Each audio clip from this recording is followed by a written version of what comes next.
Good morning, my vibrations. It's V to the I to the B to the mother of 5E. And today is the 66th verse of Change Your Thoughts, Change Your Life by Dr. Wayne Dyer. And I am getting this done because I have a funeral. My oldest, Kai, the young lady that he took to prom, her dad recently passed away of a heart attack, and it was unexpected. So I am attending his funeral today with Kai. So the 66th verse today is living by emulating the sea. Why is the sea king of 100 streams? Because it lies below them. Humility gives it its power. Therefore, those desiring a position above others must speak humbly.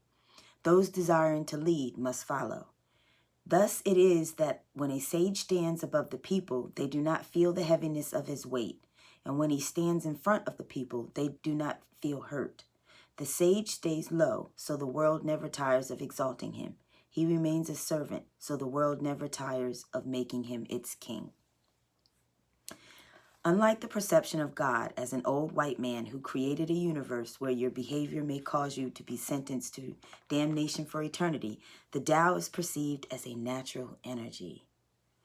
The source of life isn't seen as a deity monitoring earthlings like a king or dictator, since it doesn't dole out punishments or withhold rewards. Lao Tzu taught that the Tao only asks you to live in harmony with nature. For Lao Tzu, nature's great symbol is water, and he refers to it in many of the 81 passages. When you emulate that element, you'll begin to see that judgment and exclusion have no place in the Tao. Be like the sea, advises Lao Tzu, and the world will never tire of exalting you. The essential message presented in this verse and in many others of the Tao Te Ching is that the ocean is king of all because it knows to stay low.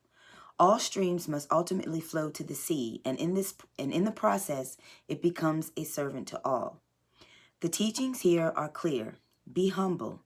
Never put yourself above others or see yourself as superior to anyone.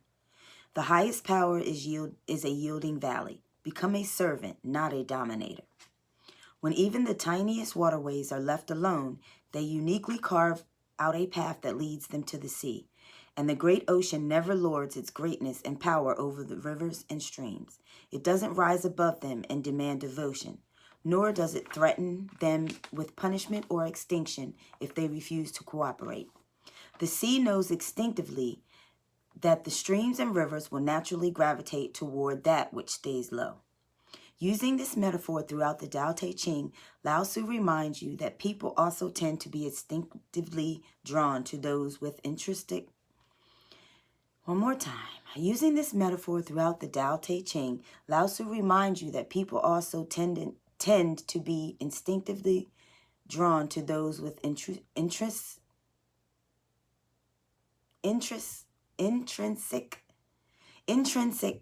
majesty that emerges from humility and staying low. Oh my gosh.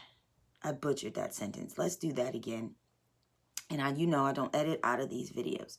Using this metaphor throughout the Tao Te Ching, Lao Tzu reminds you that people also tend to be instinctively drawn to those with intrinsic majesty that emerges from humility and staying low. And this position isn't uniquely held by the great master. Peter, a servant and apostle of Jesus Christ, offers an almost identical message in the New Testament, centuries after the death of Lao Tzu.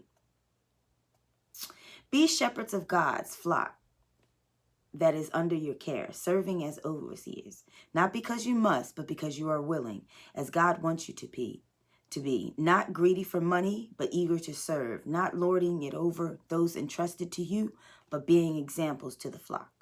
Change the way you think about yourself and others as model leaders by looking to the massive life-giving sea, who's patient, accepting, and lower than the streams that flow to it.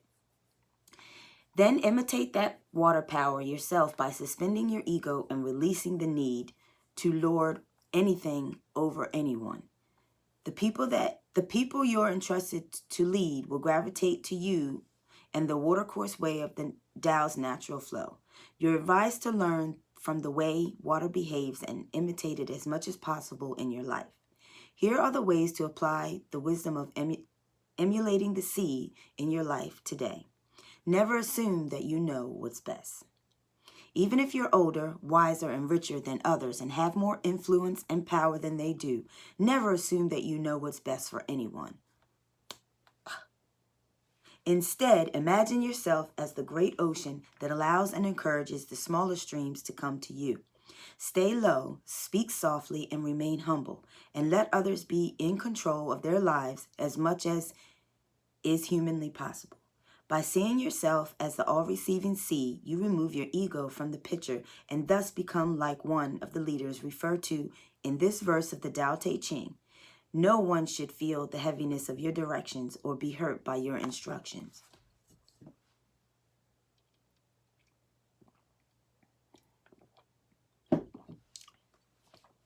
A situation that allowed me to implement this advice occurred on the day I wrote this essay. I live on Maui, and my 90-year-old mother is in Florida, where my daughter Sage also resides. My mother was experiencing a stomach ache and nausea from some wrong medication she'd taken. So I phoned my daughter to see if she had any suggestions for getting some yogurt to her. Sage's immediate response was, "We have some yogurt right here. I'll take it over to Grandma's." Rather than giving her an order and instructing her to tend to her grandmother, I allowed my daughter to be of service while I stayed in the lowest possible place. Remain a servant. See yourself as someone who's on the planet to assist others. Look for opportunities to be of aid, particularly to those who need your leadership. Remember that the Great Sea serves everyone by being a life-supporting receiver of all who wish to partake of her bounty. So practice emulating her by expressing the Tao. Here is Do the Tao Now. Dedicate a day to leading by serving as opposed to giving orders. Find occasions to stifle your learned habit of interfering and telling others what to do and allow them to flow to you instead. Commit to this principle further by encouraging someone to make the decision rather than following your orders. And of course, I'll put the Do the Tao Now in the description. And I will see you guys. Well, I just wanted to show you guys this. Okay, so here's the actual book by the Tao Te Ching by Lao Tzu.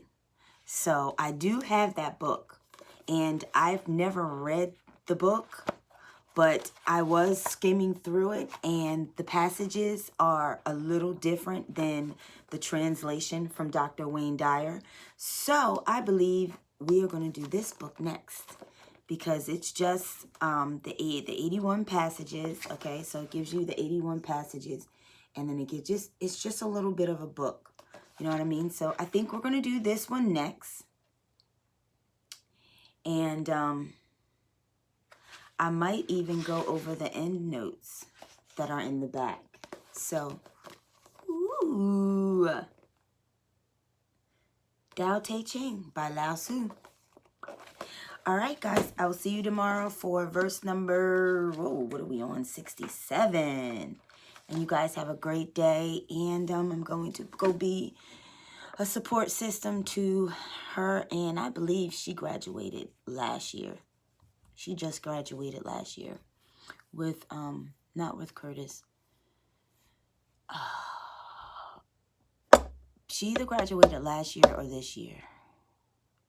Because I do think she was in the same grade as Curtis or Newbie. I don't know. I'll let you guys know, and I might have a little bit of footage for you guys. I don't want to be, you know, rude or feel rude. I don't want to feel rude doing it, so I'm going to make sure it's okay if I just maybe get a few clips of Kai talking to her, hugging her, and everything, because, all right, losing a parent is really, really hard, and her dad was like her lifeline, because her mom is not really in their lives. So, all right, see you guys.